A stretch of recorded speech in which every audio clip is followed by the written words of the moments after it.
Hi guys, and welcome to my first World Painter kind of stuff pack, I guess. So this one is kind of going to be wood stumps and driftwood. So it doesn't sound that interesting, but it can kind of add a little bit more to your world.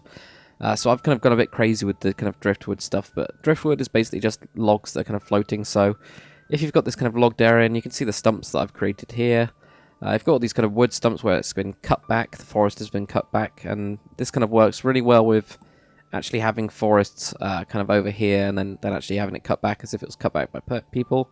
And then they've actually put the stumps in the water to possibly let them flow down naturally downstream where they can be collected together, possibly. But just for this kind of just for this kind of showing you guys around, I've just gone a bit nuts with it and stuff like that. So I'll be actually going about how to actually use this pack and the settings that I kind of recommend with it and things like that. So you can actually get all this stuff actually working, and it'll also be the first kind of stuff pack that I'll be creating. I'm going to possibly be creating a lot of these to give you guys kind of lots of variations and ideas of what you can actually do, but it does look quite cool, especially these bigger kind of stumps here where it's kind of been cut off right here. And it can be used kind of if you're building a map and wanted to make it look like it doesn't just suddenly, the forest doesn't suddenly go into the plains, as if humans have actually come here and cut back the forest and they've left some of the stumps in, and then it can go into plains. So you can kind of actually get that kind of bit as well as making it kind of looking a bit deforested. So let's jump over to World Painter, and I will go over the kind of settings that you guys can kind of pick up and actually use. Okay, so I've just created a really quick map, which has just got kind of a slight river going through the middle of it. So there'll be a link in the description to this kind of stuff pack, and you'll have something that looks exactly like this. And inside that, if you just unzip that, and you'll have this driftwood one here, and you'll have a tree stumps one here. So let's go about what kind of settings and things like that you might kind of want to use in World Painter. So if we just go to the plus here and go to add a custom object layer, what we're going to do first is we just need to find that. So what was it? Minecraft schematics, custom World Painter, and we're going to go with the driftwood one. So this is going to be the actual floating logs. This is just the most simple one out of both of them to actually set up. So if we just open this, and we're going to select all of them and just do OK. Now, because we only want this to be on water, I mean, you could have it on the ground as well and just have these logs, just sideways logs on the ground if you wanted to. That could also work. But what we're going to do is we're going to select all of them. So I've just clicked and then shift-click to get all of them. Just press this plus here, and we're just going to do only on water. And we need to tick that and grab all those. We do want random rotation and mirroring, so that's fine. Relative frequency, that's fine, and all of that kind of stuff is fine. So what this will actually mean is, usually it would be spawn only on land, but we want it to be on the water. We don't want it underwater, we want it on this water layer here. So say if you had rivers which were actually raised up in terrain, and you can do that, you can have water kind of flowing down, and I'll be going over kind of a simple way to do rivers in World Painter at some point. It will actually do it on top of that, so it will go with the actual landscape itself. So we just do OK on that. Now what we need to do is, if we just go here for example Oak 1, if we click on this offset, this will currently be floating one block above. We want to actually make it kind of go down by one. You can do this with BO2 files, but I haven't figured out how to actually make them yet. So if you just grab all of these, make them go down by one. And unfortunately this is the only way I've figured out how to do it. This one here, you can see it's got a couple of water blocks. This one is a big one, so we're going to go down by 2. If it's got any of those blue blocks in it, which are water, just knock it down by 2. So Oak 4 as well. Minus that by 2 on the y-axis. And do OK. And Spruce as well. That was just a 1. And the Spruce 2. That's just going down by 1. And there we go. We've got another 2 left. So this one is a bigger one, so it goes down by 2 blocks. And then the last one will probably be a bigger one as well. Yeah, so 1, 2. And this one has a little bit sticking out the top, but that's fine. Another thing you can do in this preview as well, if you want to, if you press L, it will actually rotate it left. So that's quite interesting and useful to kind of have a quick look. You can also move it backwards and forwards and all that kind of stuff. But that's pretty much it settings-wise. So we might want to name this, I don't know, Drift wood, and then give it whatever colour you want. I don't know, something like purple, something like that. Go OK. And then you can actually click here, and if you wanted to, you could do export to file. I've already got mine here. If you just do save, what that means is when you press this plus button, you can then do import, and you can see I've got all these layers here. You can actually just grab those pretty quickly. So now that you've got that selected, we're actually going to turn the intensity down, and I recommend actually doing it at 1%. And where you've got this only on button, we're going to do only on water, because it will only naturally spawn in water anyway. And then just grab any sort of brush, and we're just going to paint it there. So there we go, it's only on the water. What I'll do now is I'll actually just export this file, and I'll get rid of that chest of goodies.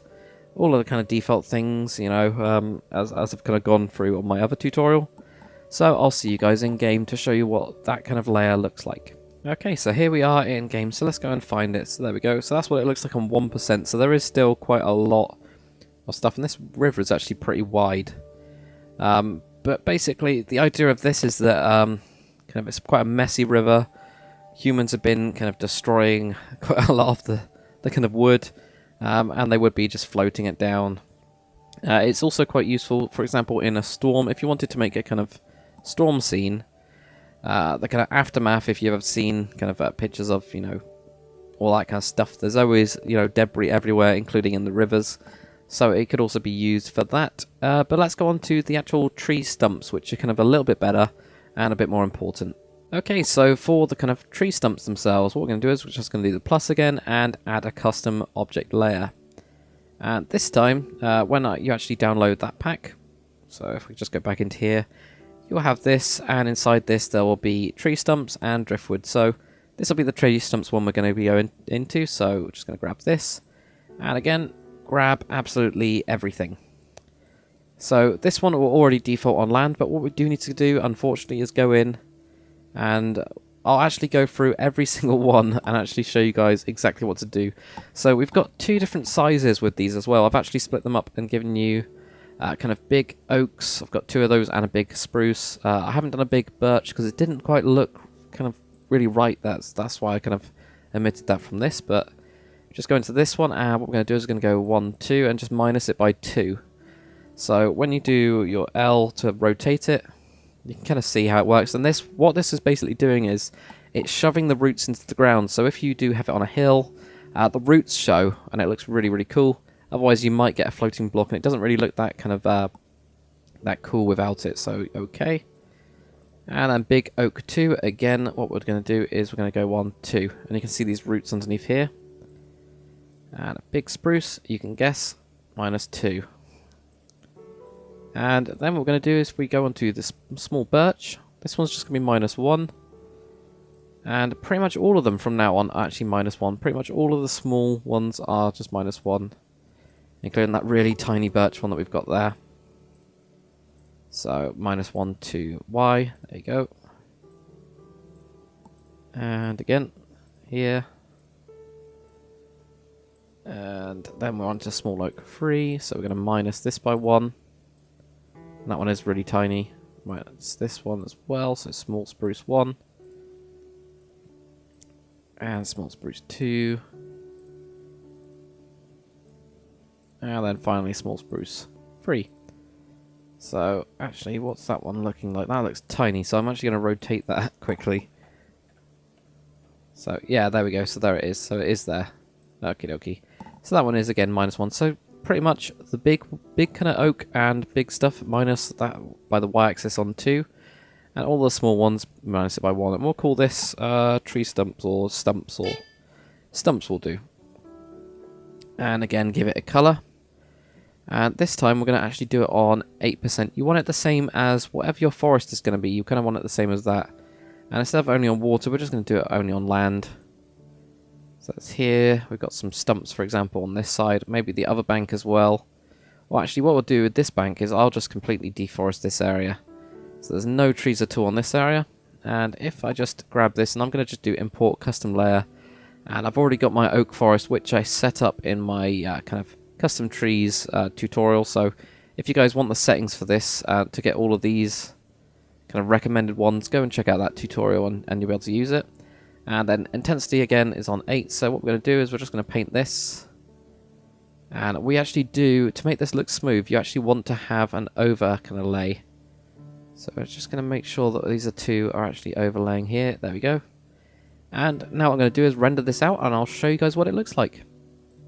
Okay, so here we are in game. So you can actually see the effect that these kind of stumps has made. It's really made it look like it's been cut back. And of course here, it hasn't been cut back that much at all. But it's quite interesting to see kind of the actual effect that it does have. And it makes it a little bit more interesting than just having nothing there. So it's mainly just to kind of fill it up a little bit. Obviously, if you guys don't like the big ones or you don't like the smaller ones, you can always just take those out of those settings and just use those. Or you can always just add your own to the pack as well. You know, it's completely up to you. So that's what it kind of looks like when it's on this kind of bank here. But you can see what I was saying about the roots as well. These you can see here. You can see them kind of in the ground. If you don't like that, you can always, you know, raise this one up one or something like that. But let's see if there's any more really cool roots ones. Possibly you can see there as well. So let's have a look at the really deforested bank. So you've still got this driftwood in here as well. So there we go. So this is where it's just been completely deforested. So this is, you know, pretty desolate. And you can see the kind of effect of that as well. It's kind of changed the landscape a bit. Instead of it just being blank plains, you can see that, you know, a lot of trees have been cut down and almost the entire forest is just gone. But that's pretty much it for this very, very kind of short video or short world painter kind of stuff pack kind of video. So if you guys use this at all, you know, you don't have to credit me at all. It's just kind of a stuff pack, a little bit of fun to give you guys a kind of idea and a couple of extra bits you can use in your world painter packs. But if you did enjoy the video and if you want more kind of stuff packs, make sure you comment, like and subscribe, and I will see you guys on the next video.